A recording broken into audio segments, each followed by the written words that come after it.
CPM-ന്റെ കൊലപാതക രാഷ്ട്രീയത്തിനേറ്റ തിരിച്ചടിയാണ് കോടതി വിധിയെന്ന് പ്രതിപക്ഷ നേതാവ് വി ഡി സതീശൻ. തീവ്രവാദ സംഘടനകളെക്കാൾ ഭീകരരായി CPM മാറിയെന്നും വി ഡി സതീശൻ പറഞ്ഞു. കൊലപാതകികൾക്ക് വേണ്ടി ചെലവഴിച്ച തുക സർക്കാർ ഖജനാവിലേക്ക് തിരിച്ചു കൊടുക്കണമെന്ന് KC വേണുഗോപാൽ ആവശ്യപ്പെട്ടു.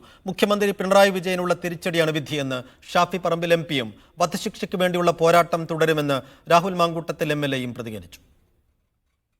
ബഹുമാനപ്പെട്ട കോടതിയുടെ വിധിന്യായം CPM-ന്റെ കൊലപാതക രാഷ്ട്രീയത്തിന് ഏറ്റ കനത്ത തിരിച്ചടിയാണ്.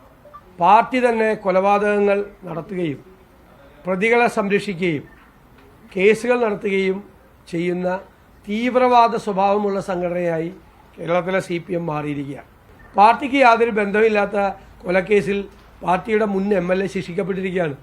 എല്ലാ മാർഗങ്ങളും ഉപയോഗിച്ച് പ്രതികളെ സംരക്ഷിക്കാൻ വേണ്ടി സർക്കാർ നടത്തിയിട്ടുള്ള ശ്രമങ്ങൾ പൂർണ്ണമായും പരാജയപ്പെട്ട നിമിഷം.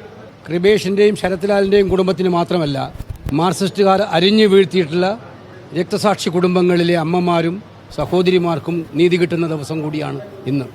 ആ കൊലപാതകങ്ങൾക്ക് വേണ്ടി നിങ്ങൾ ചെലവഴിച്ച തുക തിരിച്ചടക്കാൻ തയ്യാറാകണം എന്നാണ് എനിക്ക് പറയാനായിട്ടുള്ളത്. ഇതോടെ തെളിഞ്ഞത് ഈ കൊലപാതകത്തിലെ CPM-ന്റെ പങ്കാണ് വളരെ കൃത്യമായി വെളിവാക്കപ്പെട്ടിട്ടുള്ളത്. CPM നടത്തിയ കൊലപാതകം എന്ന് തന്നെയാണ് ഇതിനെ വിളിപ്പിക്കേണ്ടത്. വേറെ ഒരു കാരണവും രാഷ്ട്രീയമല്ലാതെ അതിനില്ല. വിധി വരുന്നത് പ്രതികൾക്കെതിരെ മാത്രമല്ല, വിധി വന്നിരിക്കുന്നത് കേരളത്തിന്റെ മുഖ്യമന്ത്രിക്കെതിരെ കൂടിയാണ്. ആ കുടുംബവുമായിട്ടുള്ള ബന്ധത്തിന്റെ കൂടി പശ്ചാത്തലത്തിൽ പറയുക, ഞാൻ ആഗ്രഹിച്ചത് വധശിക്ഷ ഉണ്ടാകണം എന്നായിരുന്നു. 10 ആളുകളെ വെറുതെ വിട്ട വിഷയത്തിനകത്ത് ഞങ്ങൾ അപ്പീൽ പോകും. വധശിക്ഷയ്ക്ക് വേണ്ടിയിട്ടുള്ള പോരാട്ടം തുടരുക തന്നെ ചെയ്യും.